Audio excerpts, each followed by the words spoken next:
नमस्कार प्रिय दर्शकों, हर हर महादेव दर्शकों, आप सभी का एक बार पुनः स्वागत है हमारे YouTube चैनल स्पिरिचुअल ज्ञान सागर में। प्रिय दर्शकों, स्त्री का वह कौन सा अंग है जो रात को बड़ा हो जाता है और दिन में छोटा हो जाता है? प्रिय दर्शकों, आज की यह कहानी बहुत ही शिक्षाप्रद है, बहुत ही ज्ञानवर्धक है। मित्रों, आज की इस वीडियो में आपको बहुत कुछ नया सीखने को मिलेगा, जिसमें हम बताएंगे कि स्त्री का वह कौन सा अंग है जो रात को बड़ा हो जाता है और दिन में छोटा हो जाता है। साथ ही साथ कुछ और भी चर्चाएं इस वीडियो में हम करेंगे। वह सभी चर्चाएं आपके जीवन में बहुत ही ज्यादा काम आएंगी, इसलिए आप सभी से हमारा निवेदन है, आप सभी लोग इस वीडियो को शुरू से लेकर अंत तक जरूर देखें। मित्रों, जो भी इस वीडियो में आज हम कथा सुनाने के लिए जा रहे हैं, उस कथा को मन लगा करके ध्यान पूर्वक ही सुने। तो प्रिय दर्शकों, इस चर्चा को एक कथा के माध्यम से आपको समझाते हैं, स्त्री के उस अंग के बारे में जो रात के समय में बड़ा हो जाता है और दिन को छोटा हो जाता है। तो प्रिय दर्शकों, चलिए आपका समय बर्बाद ना करते हुए कथा को आरंभ करते हैं। लेकिन आगे बढ़ने से पहले आपको बता दें कि गरुड़ पुराण में कहा गया है कि कथा हो या सीख, अगर बीच में छोड़ दिया जाता है तो वह पाप की श्रेणी में आता है। तो आपसे निवेदन है कि इस वीडियो को अंत तक पूरा देखें, और अगर आप एक सनातनी हैं और भगवान श्री राम को मानते हैं तो वीडियो को लाइक करके, चैनल को सब्सक्राइब करके और कमेंट बॉक्स में जय श्री राम जरूर लिखें। तो चलिए कथा शुरू करते हैं। प्रिय दर्शकों, आपसे निवेदन है कि इस कहानी का एक एक शब्द ध्यान से सुनना। यह महत्वपूर्ण कहानी हमारे जीवन में बहुत काम आ सकती है। प्रिय दर्शकों, चलिए शुरू करते हैं। आज की यह प्राचीन कथा है। प्रिय दर्शकों, एक समय की बात है। माता पार्वती जो थी वह धरती लोक पर भ्रमण कर रही थी। तब उसी समय पर उन्होंने एक स्त्री को देखा जो विवाहित स्त्री थी। एक पराये पुरुष से स्त्री को संबंध बनाते हुए देख लिया। ऐसे नजारे को देखकर कि माता पार्वती जो थी बहुत ही ज्यादा आश्चर्य में पड़ गई। माता पार्वती इस नजारे को देख करके विचार करने लगी, ये एक पतिव्रता और विवाहित स्त्री है, अर्थात शादीशुदा स्त्री है, और फिर भी यह पराये पुरुष के साथ संबंध स्थापित कर रही है। ऐसा करना एक विवाहित स्त्री के लिए ठीक नहीं है। यह बहुत ही बड़ा गलत कार्य है। ऐसा भला स्त्रियां क्यों करती हैं? कहती हैं, जो भी स्त्रियां करवा चौथ का व्रत पति की लंबी आयु के लिए करती हैं। और आखिर यह विधाता का कैसा खेल है, आज इसके बारे में तो मुझे जरूर ही जान लेना चाहिए। अब माता पार्वती जो थी वह असमंजस में फंस गई और सोचने लगी, भला इसके बारे में मैं अब कैसे पता लगाऊं कि आखिर स्त्रियां ऐसा क्यों करती है। तो उसी समय पर माता पार्वती के दिमाग में आता है कि चलिए इस प्रश्न का उत्तर देवों के देव महादेव के पास में जाकर के जानते हैं, और वही हमारी इस बात को सही तरीके से बता पाएंगे कि एक विवाहित स्त्री, शादीशुदा स्त्री जो करवा चौथ का व्रत रखती है अपने पति के लंबी आयु के लिए, और वो गैर मर्दों के साथ में संबंध बनाए, भला यह कैसे हो सकता है? प्रिय दर्शकों, इस रहस्य को जानने के लिए माता पार्वती जो थी देवों के देव महादेव जी के पास में जाती हैं। तब शिव जी ने कहा कि हे देवी, और सब कुशल मंगल है। आज तुम्हारे चेहरे को देख करके मुझे ऐसा लगता है कि तुम कोई आश्चर्यजनक बात हमसे पूछने के उद्देश्य से आई हो। हे देवी, आज तुम हमसे क्या पूछना चाहती हो? तुम बिल्कुल ही निसंकोच होकर के हमसे आज पूछो। तब शिव जी की बात सुनकर के माता पार्वती कहती हैं कि हे स्वामी, मैं जब धरती तो मैंने एक विवाहित स्त्री को गैर मर्दों के साथ में संबंध बनाते हुए देखा, अर्थात पराये पुरुष के साथ में संबंध बनाते हुए देखा। और स्वामी, मैंने यह भी सुना है, स्त्रियां जो होती हैं करवा चौथ का व्रत रखती है अपने पति की लंबी आयु के लिए, लेकिन फिर भी वही स्त्री पराये पुरुष के साथ में संबंध बनाए। लेकिन ये सब कैसे हो सकता है? ऐसा स्त्रियों के लिए करना बहुत ही गलत काम है। आखिर ऐसा स्त्रियां क्यों करती हैं? और साथ ही साथ है स्वामी, मेरा एक सवाल आपसे और भी है कि स्त्रियों का वह कौन सा अंग होता है जो रात में बड़ा हो जाता है और दिन में छोटा हो जाता है? बस यही 2 सवाल है। कृपया करके हे स्वामी का आप उत्तर देने की कृपा करें। हे स्वामी, मैं आपके पास में बड़ी जिज्ञासा के साथ आई हूं और मैं आपसे इस बात को समझना चाहती हूं कि करवा चौथ का व्रत रखने वाली स्त्रियां, यानी कि पतिव्रता बनने वाली स्त्रियां, यानी कि पराये पुरुषों के साथ में वह संबंध बनाती हैं, भला ऐसा वह क्यों करती हैं? और वह अंग कौन सा होता है जो रात को बड़ा हो जाता है और दिन होते ही वह छोटा हो जाए? बस यही मेरे आपसे 2 प्रश्न है। कृपया करके मुझे बताने की कृपा करें कि इन सभी बातों का मतलब क्या है, भला इनका अर्थ क्या है, और स्त्रियां अपने पति के साथ में ऐसा धोखा क्यों करती हैं?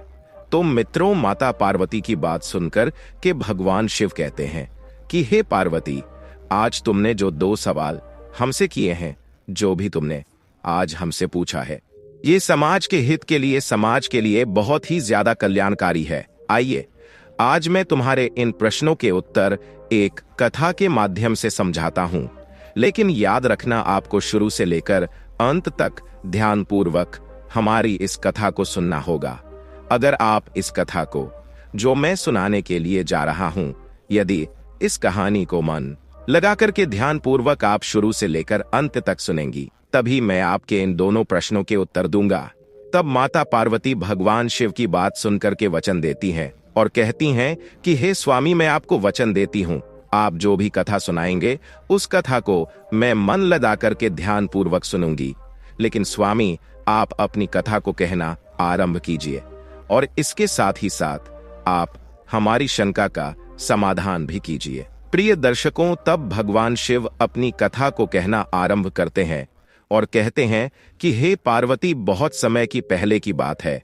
एक लोहागढ़ नाम का गांव था। उस गांव में एक ब्राह्मण अपनी पत्नी के साथ में रहता था। वह ब्राह्मण जो था बहुत ही बड़ा ज्ञानी था। वह पंडित जो था वह नक्षत्र का भी बहुत बड़ा ज्ञानी था, यानी कि पुत्र हो या फिर पुत्री, उन सभी के नक्षत्रों को बड़े अच्छे तरीके से देख लेता था। पत्रा में देखकर के उनकी जन्म कुंडली भी बना दिया करता था। साथ ही साथ उसे वेद शास्त्रों का भी बहुत ही अच्छा ज्ञान था। यूं मानिए वो बहुत ही बड़ा ज्योतिषी था। एक दिन की बात है, ब्राह्मण की पत्नी के गर्भ से एक पुत्री का जन्म होता है।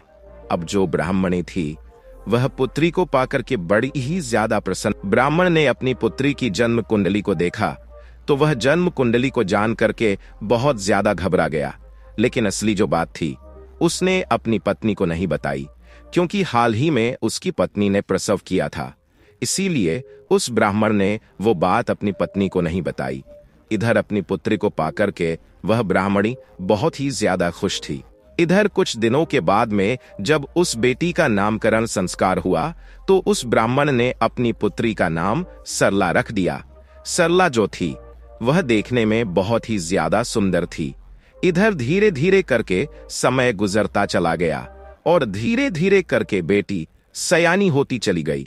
एक दिन की बात है, वही सरला उस ब्राह्मण की बेटी जवान हो गई, शादी के योग्य हो गई।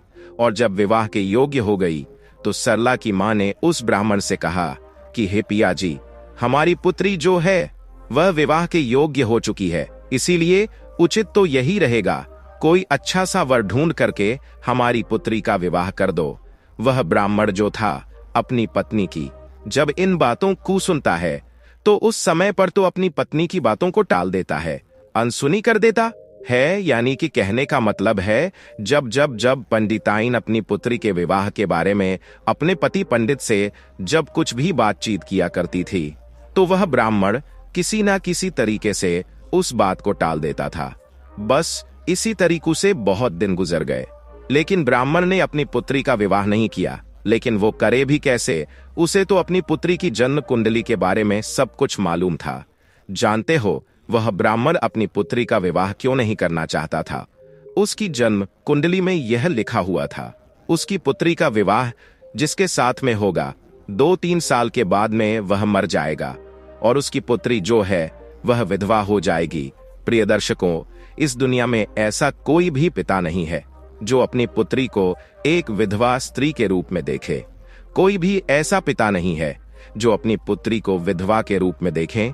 इसलिए वह ब्राह्मण जो था वह सोच रहा था कि मैं अपनी पुत्री सरला का विवाह ही नहीं करूंगा, ताकि आगे चलकर के हमें अपनी पुत्री का विधवा का रूप ना देखना पड़े।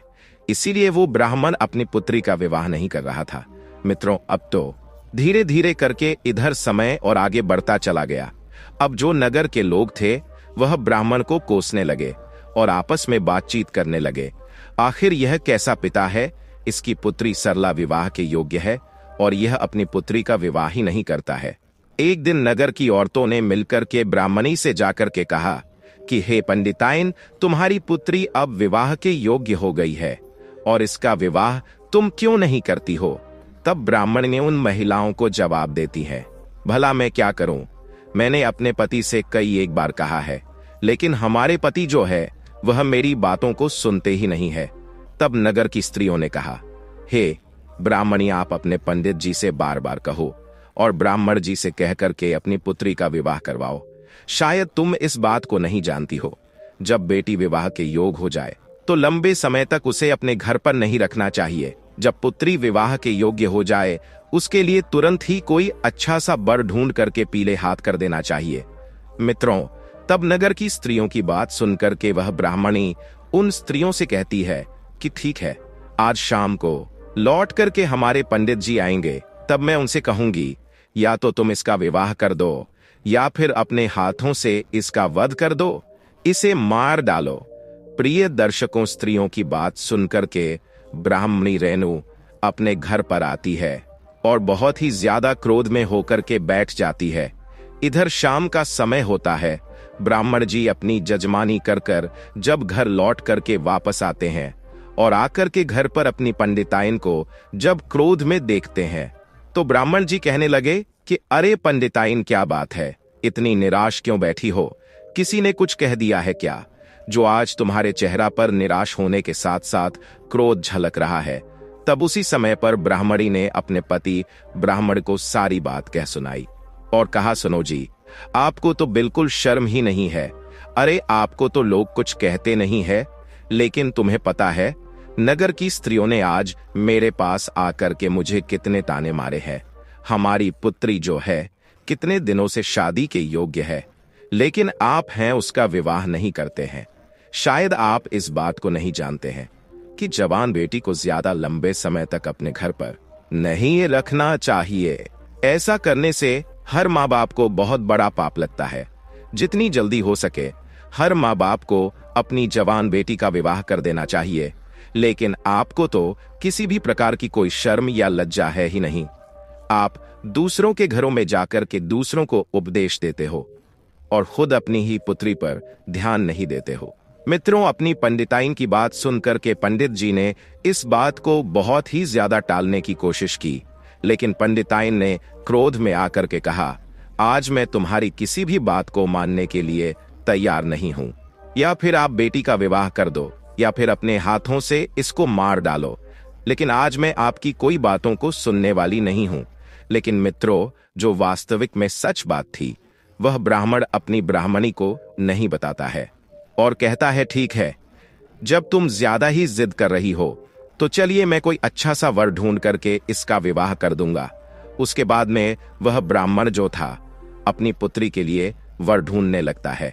एक दूसरे नगर में उसकी पुत्री के योग्य उसके लिए वर मिल जाता है और अंत में उसके साथ में ब्राह्मण अपनी पुत्री का विवाह कर देता है और अपनी बेटी की विदाई कर देता है। बेटी जो है वो 2-3 सालों तक तो खुश रहती है और 3 साल व्यतीत हो जाने के बाद में उसका जो पति था उसकी मृत्यु हो गई।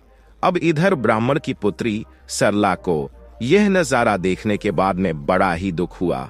अब उसके बाद में वह ब्राह्मण अपनी पुत्री को घर पर बुला लाता है, क्योंकि उसकी पुत्री के ससुराल में और तो कोई था ही नहीं। कुछ समय के बाद में उस ब्राह्मण ने अपनी पुत्री के लिए दूसरा वर ढूंढा और फिर दूसरा विवाह कर दिया। दूसरा विवाह जब किया तो ब्राह्मण की पुत्री अपने ससुराल में गई। 3 साल के बाद में जो दूसरा पति था वो भी सरला का पति मृत्यु प्राप्त हो गया। अब तो इस बात को सुनकर के पंडित जी को बहुत ज्यादा दुख हुआ। पंडित जी फिर अपनी पुत्री को घर पर बुला लाते हैं। इधर पंडिताइन ने मन में विचार किया, भला ऐसी कौन सी बात है कि मेरी पुत्री की शादी 2 जगह पर हो गई, लेकिन फिर भी वो दोनों जगह से विधवा हो गई। इस बात को जानकर के पंडिताइन भी मन ही मन बहुत ज्यादा दुखी हुई। प्रिय दर्शकों, उसके बाद में ब्राह्मण ने अपने पुत्री के लिए तीसरे वर की खोज की। अब तीसरा वर मिल जाता है, और जब तीसरे वर के साथ में अपनी पुत्री सरला का विवाह किया, तब विदाई के समय पर पंडित जी ने अपनी पुत्री सरला से कहा कि हे बेटी, तुम अपनी ससुराल के लिए जा रही हो, चाहे दुखी रहो, चाहे सुखी रहो, चाहे फिर आपके जीवन में कुछ भी हो, लेकिन अब तुम स्वयं ही उस दुख सुख को काटना। तुम मेरे घर पर आज के बाद मत आना। अब तुम इस बात के लिए समझ लेना कि तुम्हारे माता पिता अब आज के बाद इस दुनिया में रहे ही नहीं। इतना कहने के बाद में ब्राह्मण ने अपनी बेटी सरला को विदा कर दिया। अब विदा होने के बाद में इधर बेटी तो अपने ससुराल के लिए चली जाती है। इधर जब ब्राह्मणी ने अपने पति को जब उस बेटी के प्रति ऐसा कहते हुए सुना था, तो पंडिताइन ने अपने पति से कहा कि हे स्वामी, आप एक बात हमारे को बताओ, आपने पुत्री से ऐसा भला क्यों कहा कि आप समझ लेना आज के बाद आपके माता पिता इस दुनिया में नहीं है और हमारे घर पर कभी मत आना। अरे आपकी तो वो बेटी है। आपने यह क्यों कहा कि स्वयं अपना ध्यान रखना, अपने पति का ध्यान रखना? भला ऐसा आपने क्यों कहा?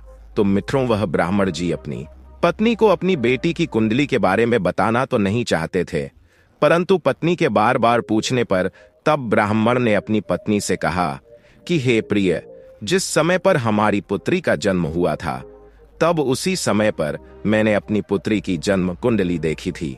उसके विवाह के लिए प्रतिकूल थे। उसकी जन्म कुंडली में दोष था कि हमारी पुत्री का विवाह जिसके साथ में भी होगा, वह 2-3 साल के बाद में मर जाएगा और उससे पहले भी उसकी मृत्यु हो सकती है। इसीलिए हे प्रिय, अब हमारी उम्र भी हो चुकी है। आखिर इस प्रकार से हम पुत्री को कब तक अपने घर पर बिठा करके खिलाते रहेंगे? कल को यदि हम ना रहे तो हमारी पुत्री यहाँ पर आकर के भला क्या करेगी? यदि वो अपने घर पर रहेगी, क्या पता भगवान की बनी रही तो उसके भी कोई संतान हो जाए, तो बाल बच्चों के साथ में वह अपने आराम से जीवन को ससुराल में रह करके व्यतीत कर लेगी। तब ब्राह्मणी अपने पति की बात सुनने के बाद में ब्राह्मणी को अपने ऊपर बहुत ज्यादा शर्म आने लगी कि मैंने अपने पति से ना जाने कितना अनजाने में बुरा भला कहा, परंतु हमारे पति ने हमारी पुत्री के लिए अच्छा ही चाहा, इसीलिए वो उसका विवाह किसी के साथ में करना नहीं चाहते थे। बात तो यह थी, और मेरी ही गलती के कारण 2 लोगों की जानें चली गई। प्रिय दर्शकों, अब इधर कुछ समय बीतने के बाद में इधर उस ब्राह्मण की पुत्री के विवाह के होने के बाद में पूरे 3 साल हो चुके थे। 3 सालों में उस ब्राह्मण की पुत्री के 2 पुत्र हुए। बड़े पुत्र का नाम अजय था और छोटे पुत्र का नाम विजय था। अब ऐसे ही समय गुजर रहा था। एक दिन ऐसा आया कि अचानक ही उनके पिता की मृत्यु हो गई। अब तो उसके तीसरे पति की भी मृत्यु हो गई, जिस वजह से वह ब्राह्मण की पुत्री बहुत ज्यादा परेशान हो गई और विधवा हो गई। अब वह अपने दोनों संतानों के साथ में अपने ससुराल में रह करके अपने दोनों पुत्रों का पालन पोषण करने लगी, क्योंकि उसके पिता ने भी उसे मायके आने से मना कर दिया था। इस वजह से वह अपने पिता के घर पर भी नहीं जा सकती थी। अब वह सरला अपने पुत्रों का पेट पालती है। कुछ समय बाद में उस ब्राह्मण की पुत्री के जो पुत्र थे, वह धीरे धीरे करके कुछ सयाने हो चुके थे और बड़े हो जाने के बाद में अपने कार्य को वह स्वयं करने लगे। बड़ा बाला जो अजय था, वह एक व्यापारी बन चुका था और शहर में उसका स्वयं का खुद का व्यापार था। वह अनाज की खरीदारी करता था और उसे सस्ते दामों में लेकर के महंगे दामों में शहर में ले जाकर के बेचता था। साथ ही साथ उसके राशन की एक बहुत बड़ी दुकान भी थी। अजय का एक बहुत ही अच्छा दोस्त था जिसका नाम रामू था। वह उसके गांव की बदल वाले गांव में रहता था। अजय का छोटा भाई जो था विजय, अब भी वह पढ़ाई ही कर रहा था जब इधर अजय भी बड़ा हो गया और अपने पैरों पर खड़ा हो, तो उसने उसका विवाह पास के गांव की एक लड़की जिसका नाम स्वाति था उसके साथ में करवा दिया। स्वाति जो थी बहुत ही बड़ी शर्मीली लड़की थी। वह जितनी ही शर्मीली थी उतनी ही बड़ी रूपवती भी थी। अजय की पत्नी बनने के बाद स्वाति के जो गुण थे वो उसके अंदर स्वयं ही विद्यमान थे। स्वाति जिस गांव में रहती थी उसी गांव में रामू रहता था। जब अजय की शादी हो गई तो अपनी पत्नी स्वाति को गांव में ही छोड़ गया और व्यापार के सिलसिले में शहर के लिए चला गया। वह अपनी पत्नी को अपनी मां की सेवा करने के लिए छोड़ गया था और अपने व्यापार के सिलसिले में व्यापार संभालने के लिए वो शहर को चला गया था। अजय यह समझता था कि उसका छोटा भाई पढ़ रहा है और इसलिए उसकी पढ़ाई में कोई भी विघ्न न आए और उसे समय पर खाना पानी मिलता रहे, जिससे वह समय पर अपने पढ़ाई पूरी तरीका से कर पाए। और साथ ही साथ उसकी मां की भी उम्र हो चुकी थी, जिससे उन्हें भी इस अवस्था में कार्य करने में तकलीफ होती थी। इसीलिए अजय ने अपनी पत्नी स्वाति को गांव में छोड़ने का ही फैसला लिया था। जब भी स्वाति को कुछ चाहिए होता था, जब भी स्वाति को किसी चीज की जरूरत होती थी, तो अजय अपने छोटे भाई विजय से वह चीज को भिजवा दिया करता था। यदि इसके अलावा स्वाति को कहीं आना जाना भी होता था तो अजय रामू से कह करके स्वाति को उस जगह पर पहुंचा दिया करता था। स्वाति भी शुरुआत में अपनी सासू मां की खूब ज्यादा सेवा सत्कार किया करती थी और अपने पति अजय से भी अत्यंत प्रेम करती थी। धीरे धीरे करके समय ऐसे ही गुजरता चला गया। प्रिय दर्शकों, अचानक से एक दिन रामू अजय के घर पर आया। उस दिन अजय की पत्नी स्वाति घर पर अकेली कुछ कार्य को कर रही थी। तब उसने बाहर से आवाज लगाई कि भाभी कहाँ हो, बाहर निकल करके आओ। आपके पिताजी की तबीयत जो है बहुत ही ज्यादा खराब है और तुरंत ही उन्होंने मुझे आपके पास और वह आपसे मिलना चाहते हैं। जब स्वाति ने रामू की इतनी बात सुनी तो वह भागती हुई रामू के पास में पहुंची। अब इतने में स्वाति की सासू मां भी आ जाती है। जब वह रामू को बाहर देखती है तो वह रामू के आने का कारण पूछती है। तब रामू कहता है कि हे माँ जी, भाभी के पिता की तबीयत बहुत ज्यादा खराब है। उन्होंने अतिशीघ्र मुझे इन्हें लाने के लिए भेजा है, इसीलिए मैं यहाँ पर आया हूँ। इधर जब स्वाति की सास ने रामू की बातें सुनी तब वह कहने लगी कि हे बहू, अब तो तुम बहुत जल्दी जाओ और जाकर के अपने पिता की देखरेख करो। तब भगवान शिव कहते हैं कि हे पार्वती। तभी स्वाति रामू के साथ में उसकी मोटरसाइकिल पर बैठ करके घर जाकर के अपने पिता की उसने अच्छी तरीके से देखभाल की और इधर धीरे धीरे करके उसके पिता के स्वास्थ्य में सुधार आने लगा। अब इधर स्वाति का पति अजय जो था वह बाहर रहता था। वह अपने मायके आ चुकी थी, इसलिए वह अपने पिता के देखरेख में लगी रहती थी। उधर रामू भी स्वाति के पिता के हालचाल जानने के लिए स्वाति के घर पर आया करता था। अब तो स्वाति को दिखने लगी थी। अब धीरे धीरे करके उसे रामू के प्रति लगाव होने लगा था। अब तो स्वाति जो थी मन ही मन रामू से प्रेम कर बैठी, परंतु वह रामू के मन के उस खोट को नहीं जान सकी, क्योंकि रामू जो था एक अय्याश लड़का था। वह कोई काम धाम तो करता नहीं था, उसे जुआ की भी लत पड़ चुकी थी। साथ ही साथ वो स्त्रियों के साथ में दमन भी किया करता था। वह अपनी वासना की पूर्ति के लिए वैश्याओं का दमन करता था। स्वाति इस बात से अनजान थी। उसको इस बात का पता नहीं था कि रामू की नजर अब स्वाति के ऊपर आ चुकी है। इधर स्वाति भी धीरे धीरे करके रामू से प्रेम करने लगी थी। अब इधर स्वाति के पिता जो थे वह तो ठीक हो गए, लेकिन स्वाति तो कुछ अलग ही सोच बैठी थी। रामू रोज ही स्वाति के घर पर आया जाया करता था, इसलिए स्वाति और रामू रोज घूमने के लिए जाया करते थे। एक दिन की बात है, जब वह दोनों घूमने के लिए गए थे, तब स्वाति ने रामू से कहा कि हे रामू, यदि तुम मेरी बातों का बुरा नहीं मानो तो आज मैं तुमसे एक बात कहना चाहती हूँ। तब रामू ने स्वाति से कहा कि कहो भाभी जी, क्या कहना चाहती हो? मैं आपकी बातों का कभी भी बुरा नहीं मानूंगा। मैंने आज तक किसी की बातों का बुरा नहीं माना, तो भला आज आपकी बातों का क्यों मानूंगा? तब रामू ऐसा जताते हुए कहने लगा कि जैसे वह दूध का धुला हुआ हो। मित्रों, भगवान शिव कहते हैं कि हे पार्वती, जब रामू के मुंह से स्वाति ने भाभी शब्द सुना तब वह गुस्से में आकर के कहने लगी कि हे रामू, आज के बाद तुम मुझे कभी भी भाभी कह करके नहीं बुलाओगे, अन्यथा यह सब तुम्हारे लिए अच्छा नहीं होगा। जब रामू ने कहा ठीक है, फिर मैं आपको क्या कह करके बुलाऊंगा। अब रामू की बात टालते हुए स्वाति ने कहा कि हे रामू, सच बात तो यह है कि मैं तुमसे बहुत ज्यादा प्यार करती हूँ, इतना प्रेम करती हूँ आपसे कि शायद मैं किसी से भी नहीं करती हूं।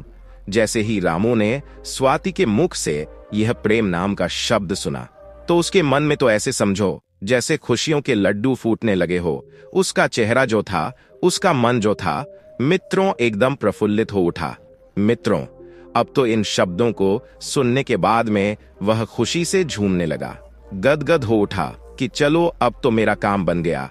अब वैश्या के साथ में गमन नहीं करना पड़ेगा और मेरे पैसे जो वैश्यालय में जाकर खर्च होते थे अब वो भी बच जाएंगे और अब तो मैं घर बैठे ही भोग विलास कर पाऊंगा, अपनी इच्छाओं की पूर्ति कर सकूंगा। प्रिय दर्शकों, रामू जो था वो तो स्वाति को ही चाहता था कि ऐसा ही हो जाए और ठीक वैसा ही हो गया। अब इधर धीरे धीरे करके बात बढ़ती चली गई और स्वाति जो थी श्याम के प्यार के जाल में फंसती चली गई। अब धीरे धीरे करके इतनी बात बढ़ती चली गई, उनके बीच में भोग विलास होता ही चला गया। कुछ दिनों के बाद में जब स्वाति के ससुराल से बुलावा आया तो रामू से मिलने के लिए स्वाति ने फिर से रामू को अपनी झोपड़ी पर बुलाया। तब स्वाति ने रामू से कहा कि हे मेरे प्यारे रामू, मेरे ससुराल से आज बुलावा आया है। अब हो सकता है शायद मैं तुमसे आज के बाद ना मिल पाऊं, इसलिए जब भी मुझे तुम्हारी याद आएगी तो उसी समय पर तुम्हारे लिए मैं एक पत्र लिखूंगी और उस पत्र को पढ़ने के बाद में तुम मुझसे मिलने के लिए मेरी ससुराल चले आना।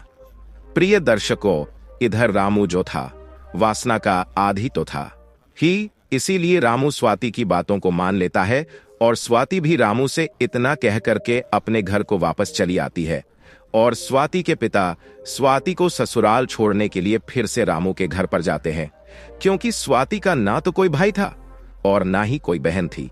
इसलिए स्वाति को ससुराल पहुंचाने के लिए स्वाति के पिता को कोई उचित व्यक्ति नहीं मालूम पड़ा, इसलिए वह रामू को घर बुलाने को रामू के पास में गए।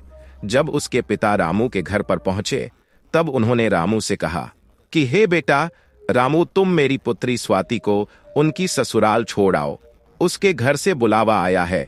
जब रामू ने स्वाति के पिता के मुख से यह बातें सुनी तो उन्होंने कहा ठीक है पिताजी, मैं स्वाति के साथ में जाता हूं, स्वाति के ससुराल स्वाति को ले जाकर के छोड़ दूंगा।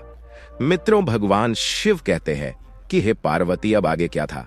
रामू ले जाकर के स्वाति को उसकी ससुराल छोड़ आता है और स्वाति जो थी रामू के साथ में अपनी ससुराल को चली जाती है।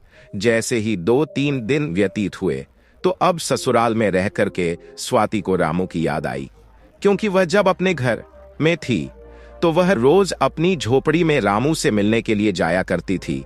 इसलिए वह वासना की पूर्ति करने के लिए रामू को पूरी तरीके से पाना चाहती थी, उससे मिलकर के फिर उसके साथ में एक बार भोग विलास करना चाहती थी, क्योंकि उसका पति अजय जो था अपने घर से दूर एक शहर में रहता था। वहां पर रहकर के वह अपने व्यापार को करता था। मुश्किल से 5 महीने में 6 महीने में अजय एक बार अपने घर आता था और 5-6 दिन के बीच में वह पुनः अपने व्यापार के लिए चला जाता था। एक दिन की बात है, स्वाति से रहा नहीं गया तो स्वाति ने एक खत लिखा। स्वाति ने उस खत में लिखा कि हे प्यारे रामू, अब मुझे तुम्हारी बहुत ज्यादा याद आ रही है, इसलिए अब तो मुझे ऐसा लगता है कि मैं तुम्हारे बिना रह नहीं सकती हूँ, इसलिए आज तुम मुझसे मिलने के लिए मेरे घर पर चले आओ। मित्रों, अब क्या था, जब रामू को इधर स्वाति का खत मिला वह रामू स्वाति से मिलने के लिए उतावला होकर के चलने लगा। अब इधर रामू और स्वाति दोनों ही साथ साथ घूमने के लिए चल दिए। स्वाति की सास को यह सब पसंद नहीं आ रहा था कि उसकी बहू किसी पराये पुरुष के साथ में, उसके पास ससुराल में ही घूमे। वो अपने मायके में घूमती तो बात अलग थी, परंतु वह ससुराल में ही पराये पुरुषों के साथ में घूम रही थी। वह उसको बिल्कुल भी अच्छा नहीं लग रहा था। तब भगवान शिव कहते हैं कि हे पार्वती, जो दृश्य आप देख करके आए हो मैं आपको उसी की कहानी सुना रहा हूं। रामू भी अब इधर स्वाति के साथ में भोग विलास करने के बाद में उससे मिलकर के चला जाता है और फिर से वह 3-4 दिन के बाद में वापस आता है। धीरे धीरे करके यह घटना जब 5 से 6 बार हुई तब उसकी सास ने एक दिन स्वाति से कहा कि हे बहू, ऐसा नहीं चलेगा। जब तक मेरा पुत्र अब घर वापस नहीं आ जाता तब तक तुम अपने घर पर किसी को नहीं बुला सकती, चाहे वह तुम्हारे मायके से आने वाले तुम्हारे पिता हो या फिर कोई और हो। मित्रों, अब स्वाति ने अपनी सास के मुख से यह बातें सुनी तो वह बहुत ही ज्यादा क्रोधित हुई, लेकिन वो अपनी सास के आगे कुछ बोल ना सकी। अब अगले दिन की बात है, स्वाति ने रामू को एक खत किया। हे रामू, अब तुम मुझसे मिलने के लिए कुछ दिनों बाद आना, क्योंकि मेरी सास को मुझ पर शक होने लगा है। जब मेरी सास अब घर पर नहीं रहा करेगी तभी मैं तुम्हारे को बुला लूंगी। इधर रामू जो था अपनी काम वासना को रोक नहीं पा रहा था। उधर स्वाति की सास जो थी 5 दिनों के लिए तीर्थ यात्रा करने के लिए चली जाती है। अब फिर क्या था, अब तो स्वाति को ऐसा लग रहा था जैसे उसे छूट मिल गई हो। अब वह रोज अपने घर पर रामू को बुलाती, उसके साथ में अपने संबंध स्थापित करती, और जब उसके देवर की स्कूल से छुट्टी होती तब तक वह रामू को घर से बाहर निकाल देती थी। एक दिन की बात है, जब स्वाति ने रामू को अपने घर पर बुला करके रखा था, तब अचानक से स्वाति का देवर विजय वहां पर आ जाता है। तब वह क्या देखता है कि उसकी भाभी स्वाति जो थी रामू को बिठा करके रसोई घर में खाना परोस रही है। और विजय को तो रामू के चरित्र के बारे में सब कुछ ही पता था। वह इस बात को पूरी तरीके से जानता था कि रामू किस तरह का लड़का है और वह कौन कौन से कार्य के लिए करता है। इसलिए विजय ने अपनी भाभी से कहा कि हे भाभी, आप इस प्रकार से किसी, और शायद आप इसके चरित्र के बारे में भी नहीं जानती, तभी आप इसे बड़े प्रेम के साथ में बिठा करके बातचीत करती हो, और आप इसके साथ में जो घूमती हो वह भी आप बहुत बड़ा गलत कर रही हो। इसलिए भाभी, अच्छा यही है, आप इसका साथ छोड़ दो। यदि आप ऐसा नहीं करेंगी तो मैं आपकी शिकायत भैया से कर दूंगा। प्रिय दर्शकों, इधर भगवान शिव कहते हैं कि हे पार्वती बेटा, जब रामू ने विजय की ऐसी बातें सुनी तो वह गुस्से में आकर के वहां से चला गया। इधर स्वाति को भी अपने देवर विजय की बात पसंद नहीं आई।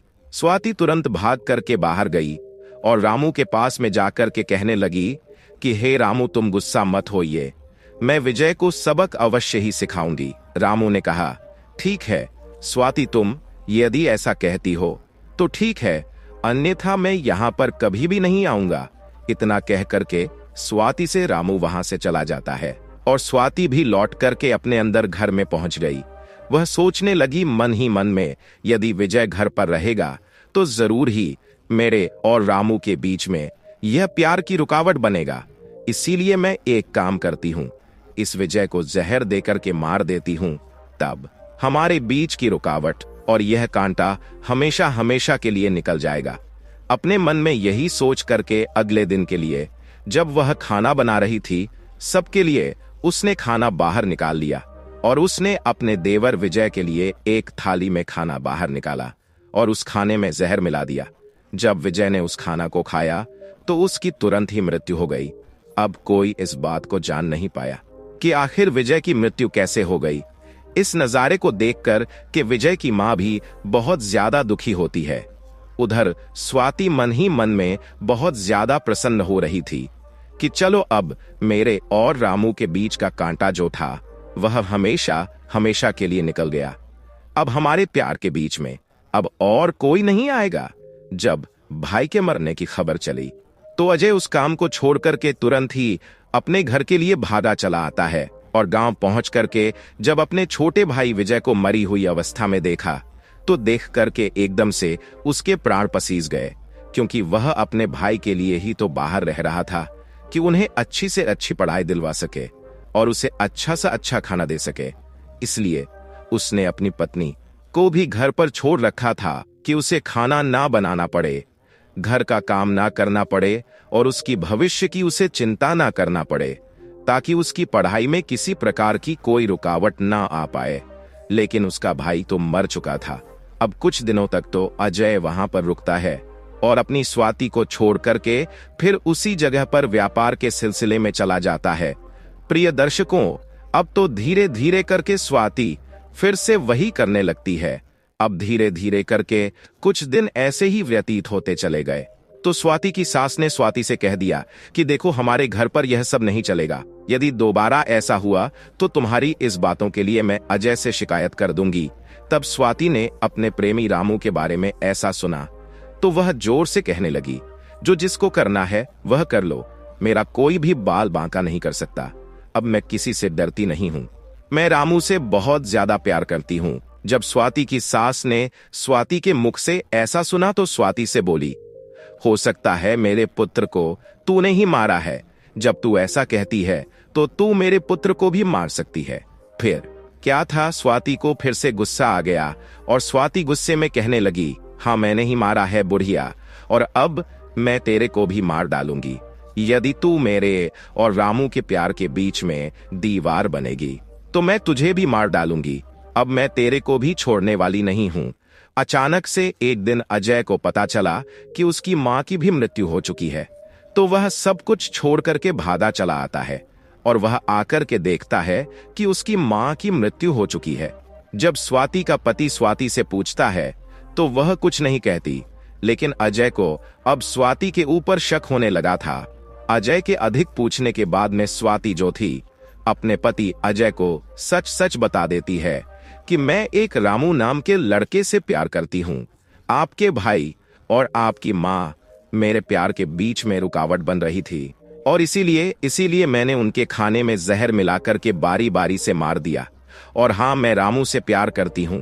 प्रिय दर्शकों, जैसे ही अजय ने अपने पत्नी के मुख से यह बातें सुनी कि वह रामू से प्यार करती है, जो रामू अजय का बहुत ही अच्छा दोस्त था, तब अजय ने अपनी पत्नी स्वाति से कुछ भी नहीं कहा।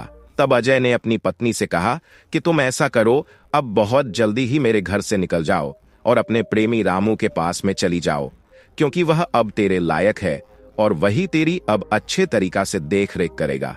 अब तो अजय की पत्नी स्वाति को पूर्ण तरीका से अजय की तरफ से भी छूट मिल चुकी थी। उधर रामू भी आ चुका था। वह रामू के साथ साथ अब उसके घर पर जा पहुंचती है। कुछ दिनों तक तो ठीक चलता रहा था। कुछ दिनों के बाद में स्वाति को पता चला कि रामू बहुत ही बड़ा नीच जाति का व्यक्ति है। वह पराई स्त्रियों पर अपनी गंदी नजर डालता है और उसके यहाँ पर बकरी का एक तबेला है, वह बकरियों को भी चराता है। अब तो स्वाति अपने प्रेमी रामू के साथ में रह करके बकरियों को चराने लगी और अब तो धीरे धीरे करके अपने भाग्य को कोसने लगी और मन में अब तो सोचने लगी, यह कहाँ आके मैं फंस गई। अरे, मैं एक रानी की तरह रह करके अपने जीवन को ससुराल में व्यतीत कर रही थी और कहा मैंने वासना के चक्कर में फंस करके अपने ही पैरों में कुल्हाड़ी मार ली है। आखिर अब मेरा बुढ़ापा कैसे करके कटेगा। मित्रों, भगवान शिव आगे कहते हैं कि हे पार्वती, यही सोच सोच करके स्वाति ने तो अपने माथे को पीट लिया। उधर अजय जो व्यापारी था, एक अच्छी स्त्री देख करके आगे चल करके उसने विवाह कर लिया। अब वह दोनों भी साथ साथ रहने लगे। उधर स्वाति का रामू के साथ में रह करके बहुत ज्यादा बुरा हाल हो चुका था।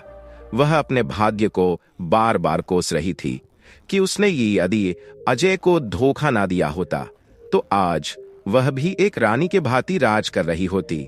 तब भगवान शिव कहते हैं कि हे पार्वती, कहते हैं ना कि स्त्री को ना तो आज तक कोई समझ पाया है और ना ही कोई समझ पाएगा। स्त्री एक ऐसा रचा हुआ माया जाल है जो समय आने पर बदल जाता है। स्त्री अपनी हो या फिर पराई, उस पर कभी भी भूल कर भी भरोसा नहीं करना चाहिए। तब भगवान कहते हैं कि हे पार्वती, इसलिए मेरा कहना है कि स्त्री और पुरुष का मैंने निर्माण किया है और मैं स्वयं ही पता नहीं लगा सकता आखिर स्त्री के अंदर क्या चल रहा है। हमने स्त्री को बनाया है, फिर भी मैं स्त्री के अंदर की बात को नहीं भाप सकता। कोई भी स्त्री की बातों को नहीं भाप सकता। कहते हैं ना कि स्त्री कितनी भी विश्वासी क्यों ना हो, फिर भी वह विश्वास करने के लायक नहीं होती है। वह कहीं ना कहीं पर विश्वासघात कर ही देती है। पता नहीं वह तुम्हारे को कितने वक्त पर, किस घड़ी पर, किस मुसीबत में धोखा दे जाए, जो आज आप दृश्य को देख करके आ रही हो। ऐसे पता नहीं कितनी स्त्रियां पतिव्रता होने का नाटक अपने पतियों के सामने करती है और फिर भी वो गैर मर्दों के साथ में संबंध स्थापित करती है। प्रिय दर्शकों, पहले सवाल का जवाब जो था माता पार्वती को मिल चुका था। उसके बाद में भगवान शिव जी कहते हैं कि हे पार्वती, साथ ही साथ मैं आपको बता दूं कि कौन सी एक स्त्री है और वह कौन सा पुरुष है। जिससे हमेशा दूर रहना चाहिए, वह एक स्त्री जो पराये पुरुषों के साथ में संबंध स्थापित रखती है, उनके साथ में उठती बैठती है और अपने घर को छोड़ करके दूसरे के घर पर ध्यान देती है, अपनों को पराया और पराये को अपना समझती है, तो ऐसी स्त्रियों से हमेशा बच करके रहना चाहिए। ऐसी स्त्री हमें अवश्य ऐसे जाल में कहीं ना कहीं पर फंसा देगी जहां से हमें निकलना अत्यंत कठिन हो जाएगा। प्रिय दर्शकों, भगवान शिव जी फिर कहने लगे कि हे पार्वती, आइए अब मैं तुम्हारे दूसरे प्रश्न का उत्तर देता हूं कि स्त्री का वह कौन सा अंग है जो रात के समय में बड़ा हो जाता है और दिन के समय में छोटा हो जाता है। तो आइए पार्वती, हम आपको समझाते हैं। स्त्री का वह अंग है आंख की पुतली। स्त्री की आंख की पुतली जो होती है वो दिन में तो सिकुड़ जाती है, छोटी हो जाती है। जब आंख खुलती है तो वह प्रकाश देखती है, यानी कि जब प्रकाश के समक्ष आंख पहुंच जाती है तो वह आंख की पुतली जो है सिकुड़ जाती है, यानी कि छोटी हो जाती है। और जब रात में सोते समय पर आंख बंद हो जाती है तब वही पुतली बड़ी हो जाती है। इसीलिए पार्वती, तुम्हारे दूसरे प्रश्न का उत्तर भी यह है कि स्त्री का वह अंग है आंख की पुतली जो रात को बड़ी हो जाती है, दिनों में छोटी हो जाती है प्रकाश के कारण, और अंधेरे में जब आंख बंद होती है तो वही पुतली बड़ी हो जाती है। प्रिय दर्शकों, भगवान शिव के मुख से अपने दोनों प्रश्नों का उत्तर पाकर के माता पार्वती प्रसन्न हो जाती है। तो मित्रों, इस कथा से आपने क्या सीखा? इस कथा के विषय में आपके क्या विचार हैं? कृपया अपनी राय कमेंट बॉक्स में प्रस्तुत करें। तो प्रिय दर्शकों, आशा करते हैं आपको यह कथा पसंद आई होगी। अगर आपको यह कथा पसंद आई है तो इस वीडियो को लाइक करिए, और अगर आप सभी लोग हमारे चैनल पर नए आए हैं तो हमारे चैनल स्पिरिचुअल ज्ञान सागर को अवश्य सब्सक्राइब करें। साथ ही इस वीडियो को ज्यादा से ज्यादा लोगों में शेयर करें ताकि उन्हें भी इस विषय में पता चल सके, और इस वीडियो के कमेंट सेक्शन में जय श्री कृष्णा अवश्य लिखें। बाकी मित्रों, इस वीडियो को यहां तक देखने के लिए आप सभी लोगों का दिल से धन्यवाद। जय श्री राम।